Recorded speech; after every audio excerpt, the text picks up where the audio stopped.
Thank you everyone for joining. Today's webinar, we're going to go through some of the common pitfalls you may see as you're working with students applying to the US. All right, webinar, pitfalls. Providing the correct materials is going to be covered, a segue to another upcoming screen. All right, so actual agenda. Doing the intros, we're going to go through a lot of the common pitfalls or reasons where we're seeing a lot of the delays. And I'll also give you a good list of takeaways of kind of things to keep in mind. I know a lot of you have worked with a lot of students, whether the US is new to you or not. Hopefully we can provide some helpful information to all of you. And then also we'll end with a Q&A. Feel free as we're going through things, questions, put them in the Q&A box. And we'll make sure to cover those at the end of the presentation. All right, so introductions. I'm going to hand it off to Courtney, our featured speaker for today. Hello, everybody. My name is Courtney, and I'm the Senior Director of International Affairs. So really helping with international recruitment efforts and working with our partners such as ApplyBoard. We're diving in. Perfect. Perfect. So I did want to highlight a little bit about Texas State University. So where I'm based, unlike Katie in Minnesota, I am down south in Texas. So from the map, you can vaguely see where Texas State is located. The great thing is we actually have 3 campuses now, 2 in the US that you can see on that golden little outline of Texas there, and 1 in Mexico that will be launching in fall 2025. Yay, excited. But in regards to the locations in Texas, our main campus is in San Marcos.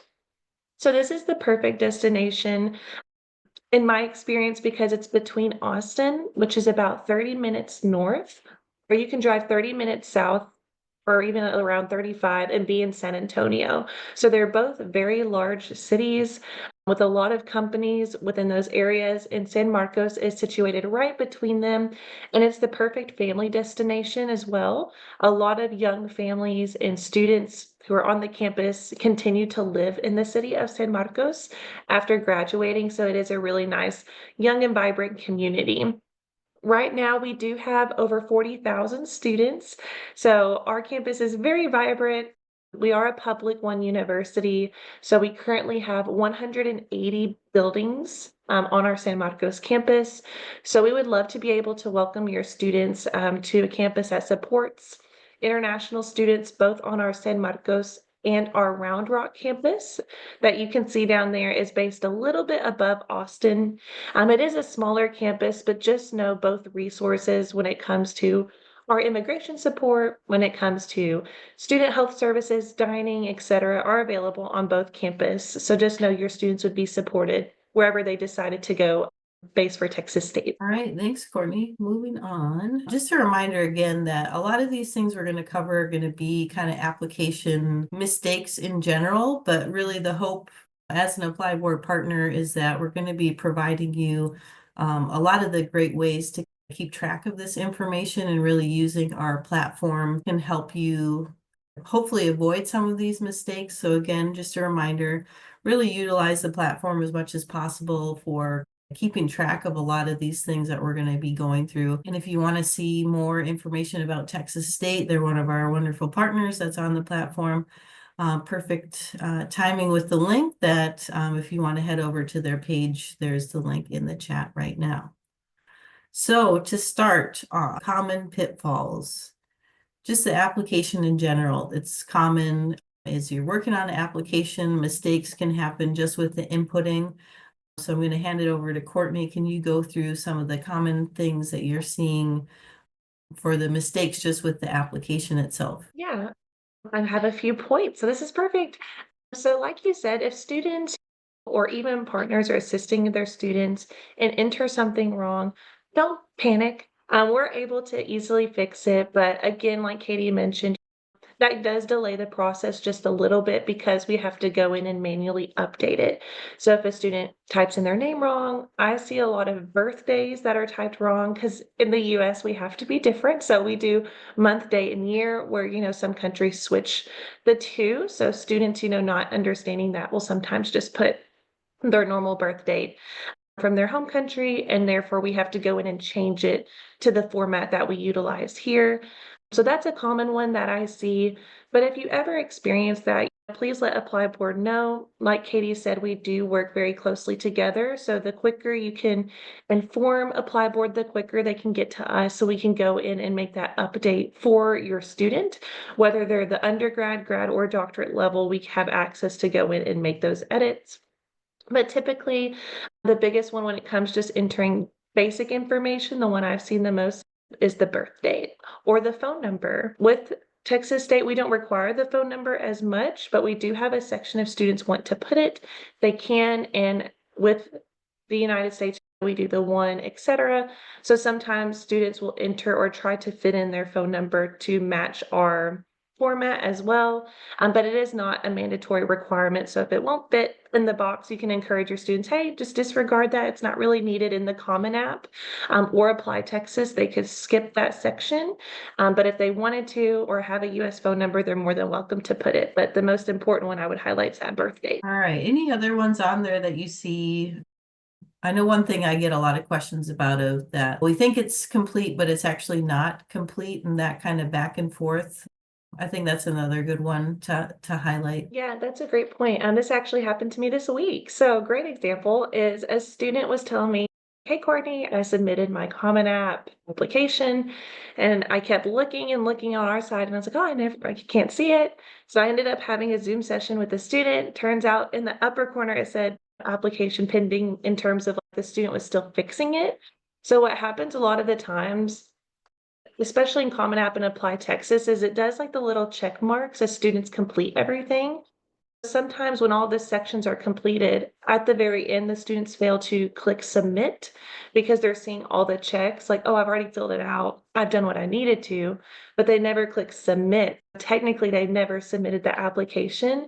And like Katie said, I do see that quite often where students are waiting and waiting for us, but unfortunately, we don't even have the application because the student hasn't submitted it on their side. So just as support, if you guys can just double check with your students and say, hey, once you complete everything, please ensure that you definitely click the submit button. Because once they click the submit button, that's how everything else will populate on our side, and even probably ApplyBoard when it comes to like application fees.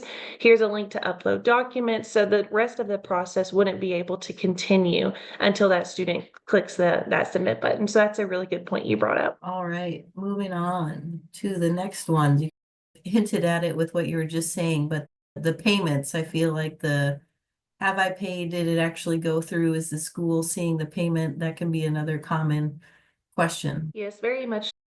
And the great thing too with Common App and Apply Texas is whenever that student does submit it, it does automatically say, hey, you submitted your application. Here's the link to pay the fee. A lot of students sadly don't check the emails as often as probably that they're used to now that they're making that transition from their studies to whatever they want to study in college. But I do see a lot of the times that students fail to double check their emails that has that link to pay the fee. So double reminding your students that emails are very important in regards to communication, but also to be able to pay that fee. We used to have our application fee that went through Common App and Apply Texas, but like some other universities, we just have it now where it's sent directly to their email and not through the portal. So the students will never see the fee to pay it in the application. They would have to check their personal emails that they put on the application for that application link. So that is a big one that I do see. The students are actually pretty good about paying the right amount, so I haven't seen any problem. We do list next to ours USDs. We also have a system where students can pay it via Flywire or a way where it can transition the money a lot easier. But in terms of just them locating the application fee, it's in the inbox, and that typically seems to be what students overlook the most. But the good thing is that with ApplyBoard, the ApplyBoard is able to see if your student is ever missing their fee. So we do have a checklist that we send ApplyBoard, and if your student has not done that, we would be happy to share that with you through ApplyBoard, of course. So just double check that information in your portal with ApplyBoard just to ensure that your student is on the right track and has done that. All right. Next one, transcripts. And I know this one We like to say a lot in the US. It varies by institution, but we have a couple things listed here. Courtney, do you want to share any of the common mistakes you see when you're looking through transcripts? And so with the first one where it says missing parts, at Texas State, like Katie said, all of us are so different. So just speaking on behalf of Texas State, we do require 3 years worth of transcripts. Let's say your student's in high school and hasn't graduated yet. They can upload their years 9, 10, and 11, and we'll go ahead and give them an admission decision. If they've graduated high school, then we need the last 3 years of high school. So it's always that 3-year pattern. The great thing is too, on our website, we do have a credentials page for international locations. For example, if I'm meeting with a student from Nigeria, I pull up our credentials page and it tells us what a Nigerian student needs in terms of documents. And so if you ever wanted to utilize that, it is a live resource that anyone can have access to, whatever country you're helping students in. You can select it and see all of the documents that we require from Texas State side. And it goes into the transcripts more detailed based on the country that you're from, which is really nice. Outside of that, the 3-year transcripts, we do accept unofficial. If your students are concerned about needing their official transcript as soon as possible, we accept unofficial and we will give them an admission decision. We just need their official transcripts before they come to the US or upon arrival. For example, if I'm a student and I complete my application, I upload just generic copies of my transcripts and I get an admission decision. Now I need to give Texas State my official before coming in fall 2025. So we accept them via email from the school. So the university or high school can email us directly with all of the transcripts, and we count that as official. They can physically mail it to us. Some countries don't prefer emailing to us, so we do accept it physically addressed as well. So those are probably the two I would highlight the most. Other than that, with the GPA, the great thing about Texas State is we do not require students to do the evaluation beforehand.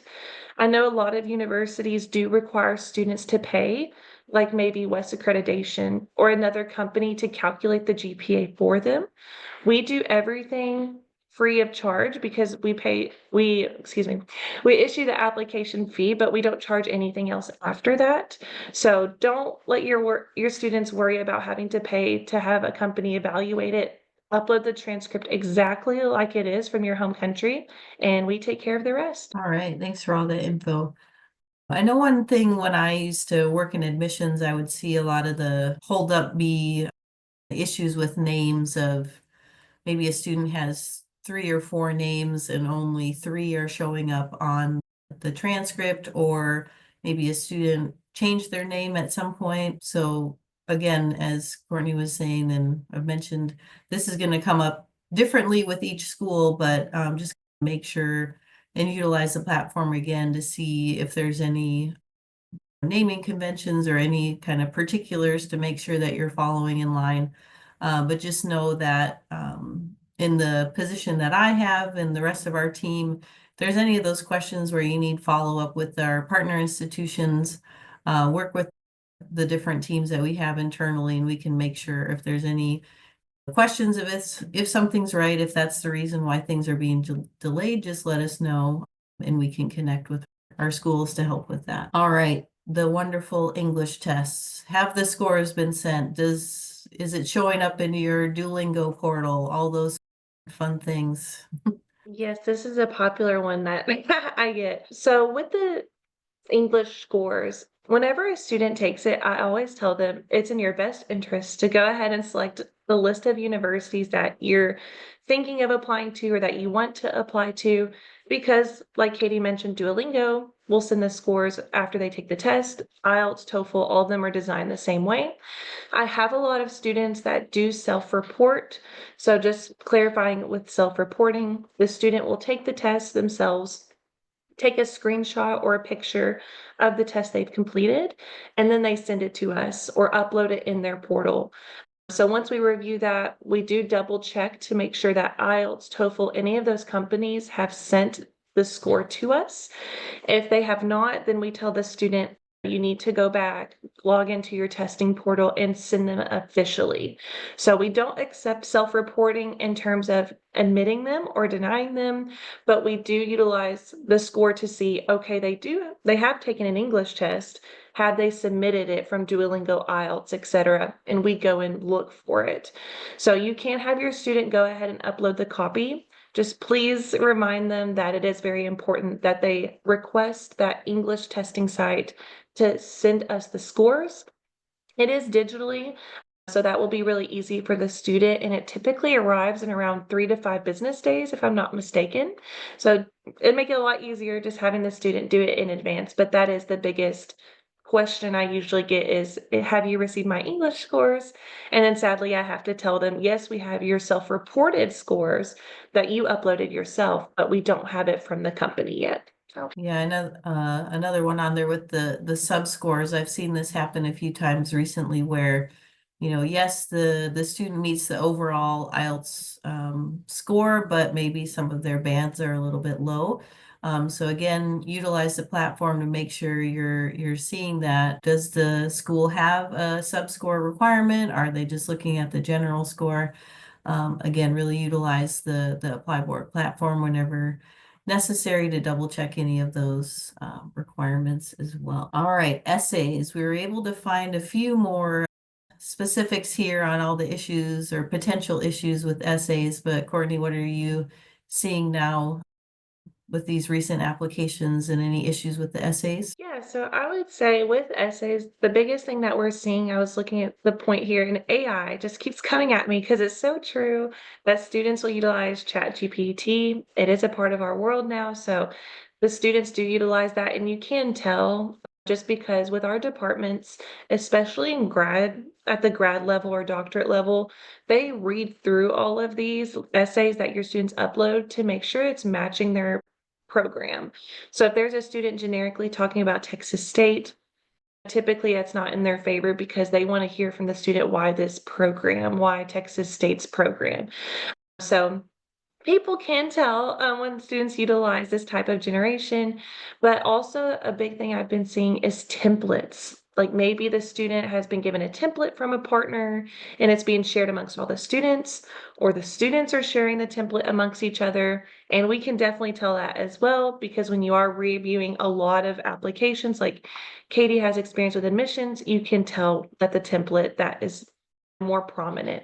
So definitely be sure to communicate with your students to be authentic in their essays, write it with intention of knowing about the program, doing research, because that is a big problem that I see where a lot of the committee members decide like maybe this isn't the best candidate to be in the program because you can tell that it's either a template that they're utilizing or using ChatGPT. I do see if you list the wrong schools as well in the template, so just remind your students to double check all of the essays that they're creating whenever they're submitting it, even if you guys wouldn't mind supporting the student and just taking a quick look at the essay, not editing it or anything, but just saying, hey, you listed the wrong school there, because that also doesn't look very good to the committee when the student uploads a letter and it's not for us. So definitely just encouraging the student to proofread, double check, and even if your agencies or partnerships have the capacity to just double check these essays, that would be great and would help the student too through the process. Yeah, that was one of the things that always hurt a little bit to see another school name or maybe the wrong state listed you see an essay come in. But just that general reminder of kind of making sure the students know where they're going, know where they're applying to. Always good to double check that. We know students are going to be applying to multiple schools, but it's always good to really focus with that application and show why the student wants to go to that institution. All right, continuing on here with the financial documents. And again, depending on the school, this might come up within the actual application process, or this might come later with the I-20. But what are you seeing with any of those financial requirements not being met? Yeah, so with the financial documents at Texas State specifically, we don't require them in the admissions process. So the good thing is your student wouldn't have to worry about uploading this until later in the process and after they receive an admission decision. But it's still good to know in advance because there are common mistakes that students make on the financials. And I know it can be very confusing, especially whenever university requires different length validity. We require 6 months, different information. But generically speaking, is the minimum seems to be a common fault that we see.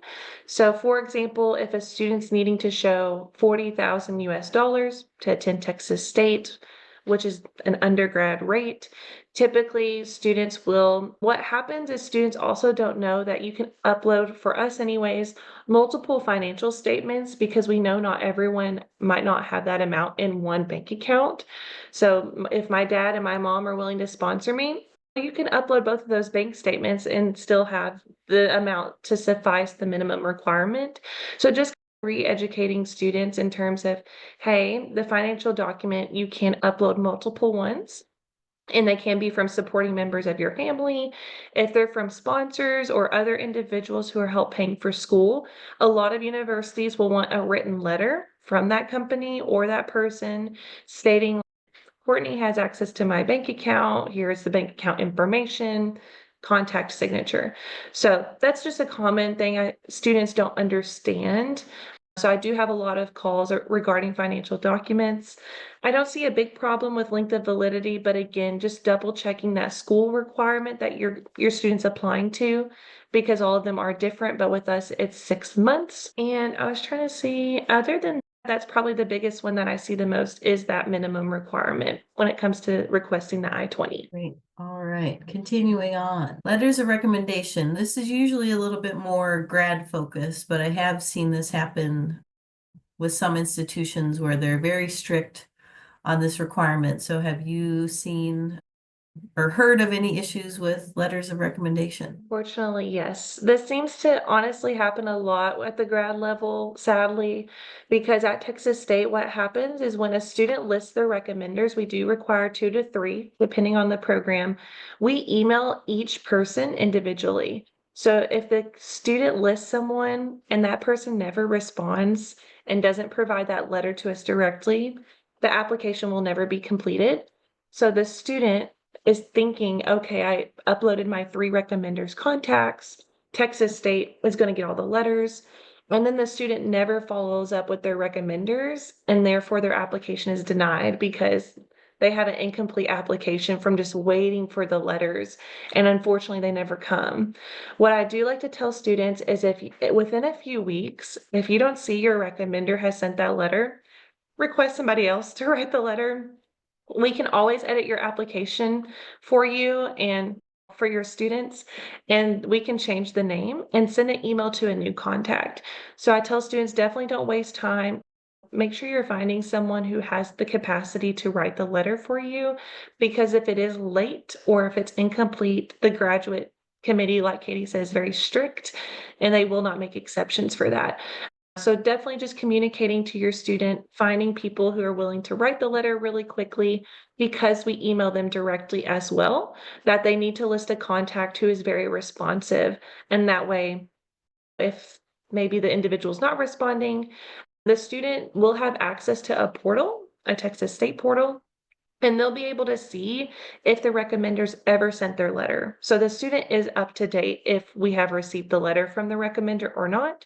So again, going back to that email, telling your students to double check their inbox, because we do send them items that are missing on our side, and also just making sure they have those contacts of people who are going to provide those letters very quickly for them. And I think another one you mentioned with the essays, seeing the template. I know when I used to review applications, it would be very clear when someone was using a template to just insert student name and insert country where they are from, or some of those little things. So always good to remind students to really make sure whoever they're listing knows who they are, can speak well to what they've studied or researched, whatever it might be, versus a very generic, this student is great, I have enjoyed them as a student in my classroom, sincerely, generic professor. All right. Another important one, deadlines. Are they real? Are they imposed? How severe are they? Sadly, they are They exist for different programs and different levels, which again does make it hard. And for different universities too, we all have different deadlines. So that part can be difficult, but just know ApplyBoard and our team here too is here to support you guys to be able to provide your students that accurate information. Of course, based on your students' interest in the university that they're choosing. But when it comes to deadlines, I do see students a lot, especially for the application, miss the deadline. Or for example, let's say our application closes today. I have seen students submit a Common App application with their partner or their agent, and I'm like, that is impossible for them to get a decision because with Common App and Apply Texas, whenever a student submits an application through there, it takes around 3 business days to even connect to another university's system. I'm not going to go too techie on everyone, but what happens is you have to keep in mind that the Common App is not monitored by the universities. We don't own those applications or Apply Texas. So whenever a student submits them, they are connecting to our university systems. So don't encourage your students to apply a day before and get their hopes up that they're going to be able to upload all their documents in time, that they're going to be able to get those recommendation letters in time. Because again, we do email the recommenders directly. So it's just honestly almost 1% impossible. And we don't want to set up the student for failure in terms of just being automatically denied. And also, I hate the students wasting the application fee. It hurts me when I see partners encouraging students last week to apply, and it's just impossible for the student to finish all of it, and they ended up wasting an application fee. At Texas State, every time a student misses a deadline or wants to defer, we charge them an application fee again, and they have to go through the whole process. So just keep in mind about your student that it's a longer process than it seems. Typically with admission decisions, it can be around 2 weeks. So that's just putting in the time frame in your mind of the amount of time they need to complete the application, for the payment to come through for their fee, to get those letters, essays, etc. So mentioned here on the slide too, there are a lot of priority and final deadlines with universities, especially with Texas State too. But students always seem to panic because they're like, oh, I missed the priority deadline. But that's okay. We still have a standard deadline that allow international students, for example, to apply till fall, or excuse me, till June, not till fall, till June 1st, where students can come in fall 2025. So there's still plenty of time for them to still come, even if they miss the priority deadline. With the priority deadline, I know there's a lot of universities that emphasize this, but it does. The reason why they do is because the scholarships do start dispersing for the next fall term. For example, our priority deadline was earlier this, let's see, yeah, January. I can't believe we're in February. Was it earlier in January? And so because of that, students who have already applied to Texas State, already been admitted, will already start knowing about their scholarships for fall 2025, even though it's almost 11 to 12 months away. But with the final students, they have all the way till June 1st, and they're still going to have the chance to receive scholarships. It's just for priority students who know where they want to go and what they want to do at the institution that they selected. In regards to scholarships, the good thing is there are merit and assured scholarships, which means they're issued automatically. So on the Texas State side, we do have automatic scholarships that your students never have to apply for. As long as they meet the criteria from their academic records, then we do issue them scholarships, pending that there's still funding available from all those who applied. But there are other scholarships, and other universities do have it where students have to go in, they have to do a scholarship application, they have to sometimes write an essay of why they want that scholarship, and there is a deadline. Just know that your students do receive emails regarding this once they're admitted to the university. I think the biggest question I get from students is, Courtney, I can't issue this scholarship or I can't access it. Yes, you haven't been admitted to the school yet.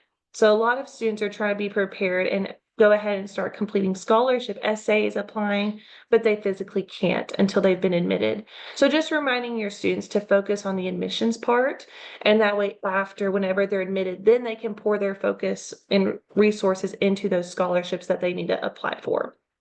Also, lastly, is the deferrals. You probably heard me mention earlier at Texas State, every time a student defers, we do charge them the application fee again. That's due to the admissions team having to re-review all of the documents, to move the application to a new term, send it to the departments to re-review the student's profile. So it is a lot of work that goes into deferring, and even work for the student too, and having to make that fee and uploading additional documents if needed.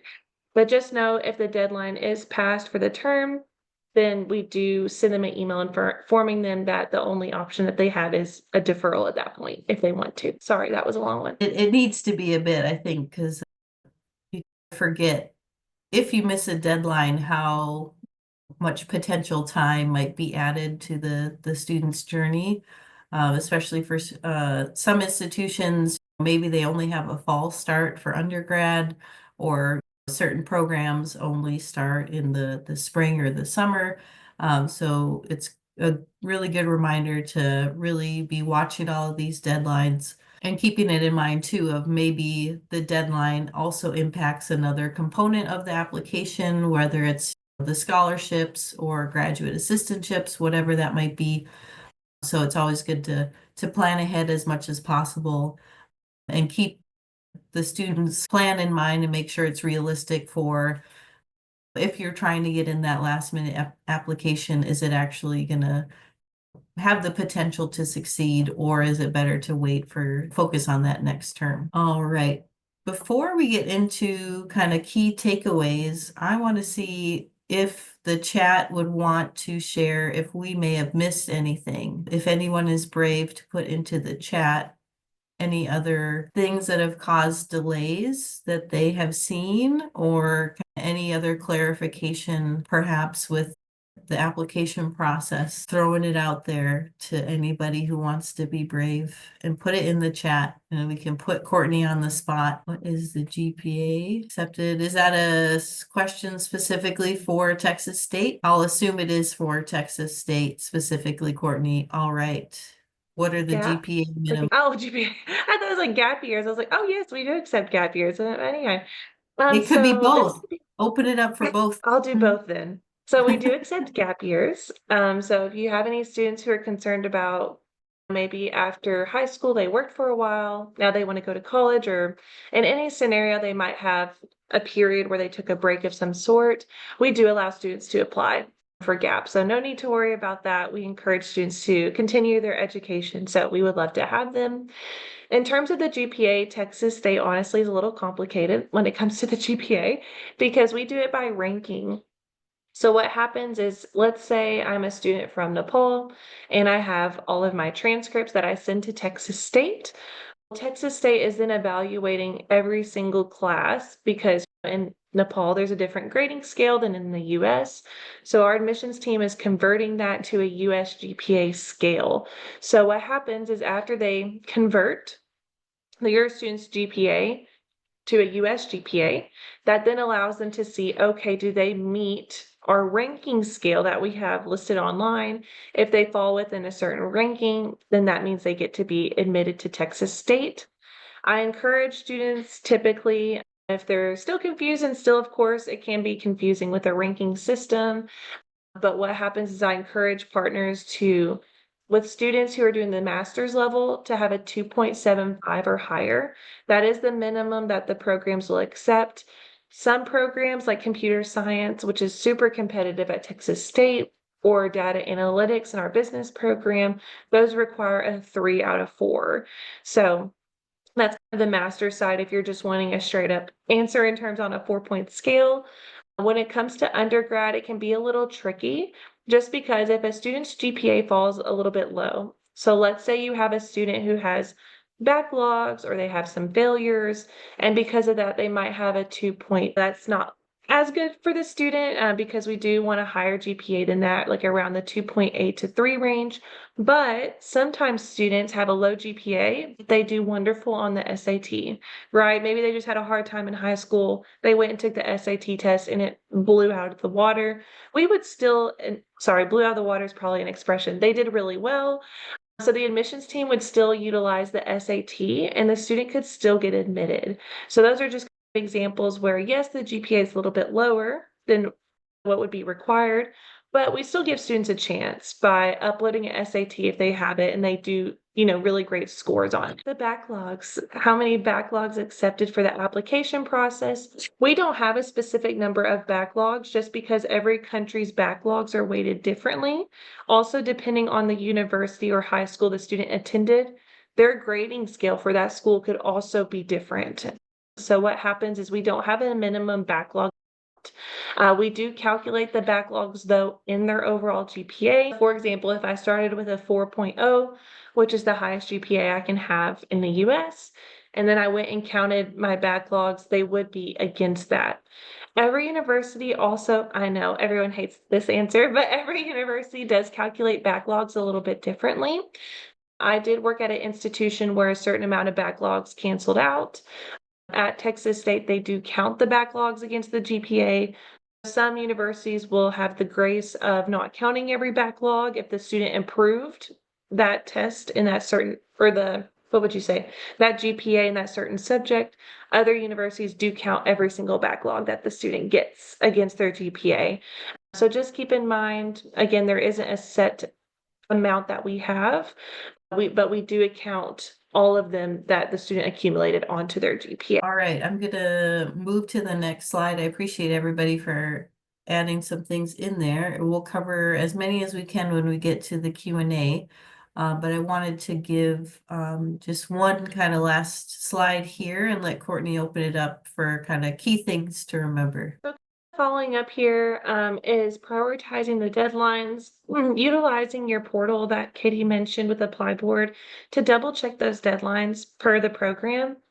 Excuse me, because they can be different for undergrad and grad. So I do see a lot of partners that have the same maybe generic rubric that says, oh, every university in the US, you have to apply by this time. But that's not true. Unfortunately, every program, especially at the master's level, has their own deadlines. And with the undergraduate too, they do have more of a set, you need to apply by this month. But when it comes to master or doctorate programs, those can be very different. So just double checking those deadlines with your student, double checking that your student is taking the time to enter the information correctly, or those essays we were talking about earlier, just looking at the key details to ensure that they're talking to the right university and they're completing everything to the best of their ability completed. Also double checking the requirements, but again, Texas State works directly with ApplyBoard and we send them a form on what's missing for each student. So if you go into the ApplyBoard portal, if you guys have access to one, then you'll be able to see, oh, Courtney is missing the transcripts. I need to call her and say, hey, Courtney, upload your transcripts. So just know there's that resource available to you to help you keep track of all of your kiddos and where they are in the process. And also ask ApplyBoard when you need help. Like I said, we do work directly with ApplyBoard and we want you to be successful. We want your students to be successful and have the process as seamless as possible. But we don't know that unless you reach out. So please make time to contact ApplyBoard if you're needing additional assistance, maybe rechecking the portal, or if you have questions about a requirement that might be showing for the student so we can get that addressed with you. Thanks, Courtney. Now we'll move into the questions. I'll try to consolidate a few that we've had come in the Q&A in the chat as well. There have been a couple questions about scholarships. Again, do you want to share what Texas State has available? Yes, of course. With the scholarships, when it comes to undergrad or grad students, we do have merit-based scholarships where once students apply to Texas State, and if they receive an admission decision, they will know within 3-ish weeks after they're admitted if they receive a scholarship or not automatically. So these are our highest type of scholarships that we offer. Again, they'll look at their GPA that was converted. They'll look at if they uploaded any additional documents that they can review to learn more about the student. So like a holistic approach. Now we do have some students whose GPAs are a little bit lower. And if that's the case, we do have a portal called BOSS, BOSS. The student can log in and apply to as many scholarships as they qualify for. This one is more time consuming, so I always tell the student this is on you to take time to go in, review the scholarships, make time to apply. We do have 6 pages in that portal, so it can be very overwhelming. But I honestly tell the students it's a good problem to have because you have more opportunity to apply and hopefully get a scholarship through that portal. A big hiccup I have been seeing, or I guess another hiccup would be students think, or it's been a trend lately where they have to have a scholarship or they think they automatically get a scholarship when they come to the US. And unfortunately, that's not true. So definitely have that transparent and honest conversation with your student because I have been seeing it quite a bit to my email and in my meetings that when you apply to university, yes, we hope you get a scholarship, but just know it's not guaranteed. Also, they don't need a scholarship to get an I-20. I have been receiving a lot of emails from students saying, hey, I haven't got my scholarship. Because I don't have my scholarship, I can't request my I-20. Yes, you can. You don't need a scholarship for us to be able to issue your I-20. The scholarship's just an additional resource if you do receive one for your academics, but it is not immigration related. I know it can help the visa consulate probably see your student has received a scholarship, but please just make sure that you have that transparent conversation with the student so they're not confused when it comes time for that step after the application process. But other than that, we do have graduate scholarships as well, where they can also go in that BOSS portal for both undergrad and grad, look through and apply to as many. The automatic ones are taken care of, nothing your student has to do. Just that BOSS portal would be a separate way for them to try to get funding. Great, thank you for all that info. We had one question come in about the kind of priority versus final deadline. So one example would be if the priority deadline was the 1st of February. Now it is passed. Would a student still be reviewed after that priority deadline? Yeah, and kind of going back to that, yes, universities have priority deadlines and then they have standard, what we call our standard deadline. And that means the students still have time to apply. We have until June 1st where international students can still apply. We did have a priority deadline as well, and that's what I mentioned. It can be a little confusing for students, but really those students who apply by the priority deadline just are able to, how do I word this correctly? Scholarships are dispersed more around priority deadlines. So if the student qualifies for one, they're notified a little bit faster than if they wait all the way until June 1st, where our application date closes, which is our standard deadline for all programs. So the benefit of having your student apply for the priority is that they would know about their scholarship way more ahead of all the other students who waited until June 1st. Because like Katie mentioned, let's say your student completes everything by February 1st, and that's the priority deadline.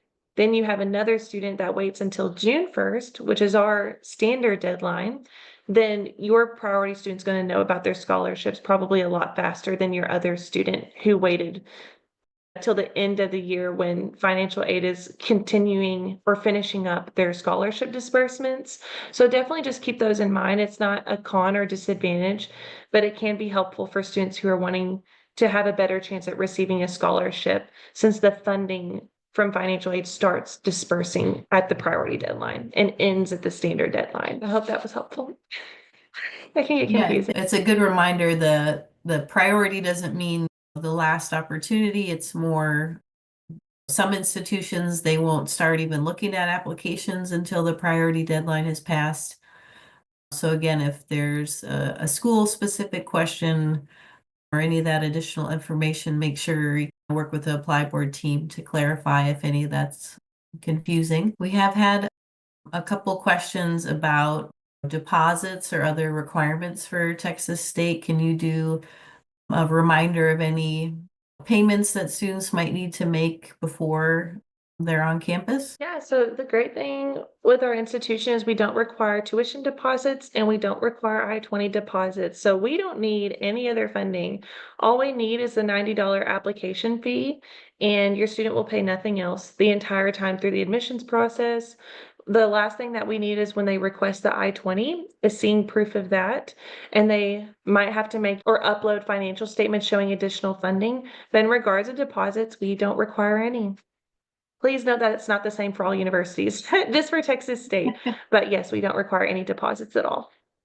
Yeah, again, every school is different. We are seeing quite a few new deposits popping up, but yeah, keep that in mind as you're working with different students applying to different institutions, that there may be an application fee, there may not, there may be some tuition deposit, there may not. So again, lots of things to keep in mind, and hopefully everything will be updated on the ApplyBoard platform, so you'll have access to see all that for our partner institutions. I know we're running low on time, but I wanted to combine a couple questions that came in asking advice on how to advise a student if they have a low GPA or they're a little bit older than a traditional, like a traditional undergraduate age. Do you have any advice that you share with students and partners when working with those students on maybe a different path to their preferred institution? Yeah, so especially when it comes to the low GPA, I do encourage the student by informing them first to ease the student's mind, right? It can be troubling for the student to even try to come up to you and let you know that they have a lower GPA and they're just trying to find a place that they could be accepted to.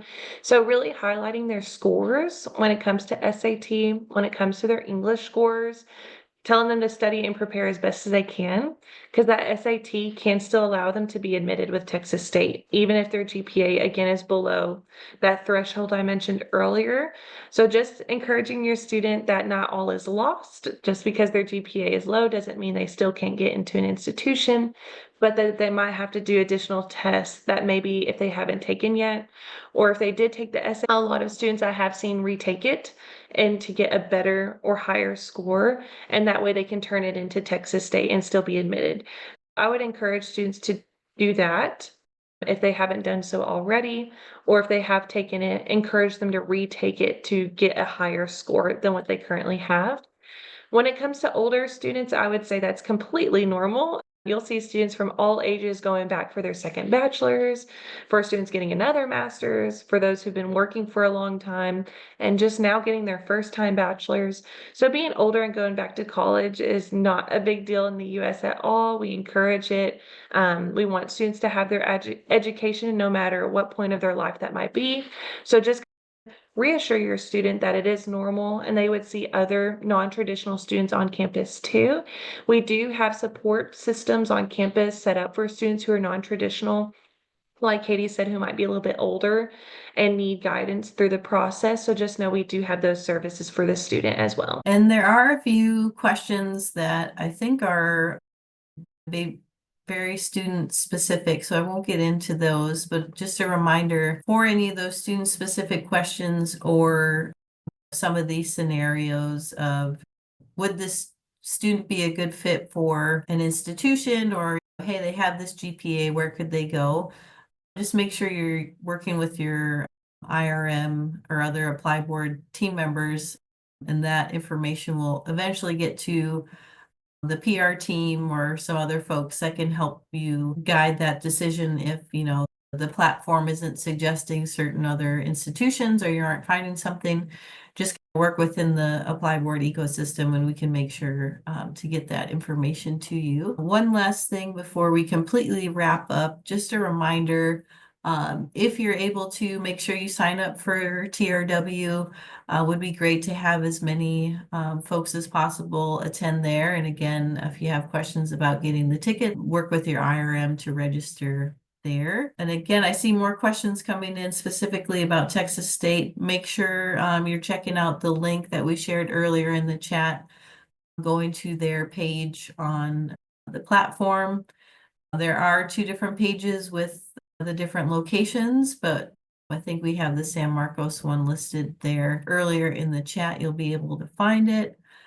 I want to thank everybody for joining. Really appreciate you staying for the entire time here with this lengthy discussion and lots of information about all the challenges you might be facing, but I hope it's helpful information to all of you. Thank you so much, Courtney, for participating, giving all your insights and sharing more information about Texas State. Hopefully everybody here will be sending you a few more students very soon. Thank you, everybody. Thank you, Katie, for having me.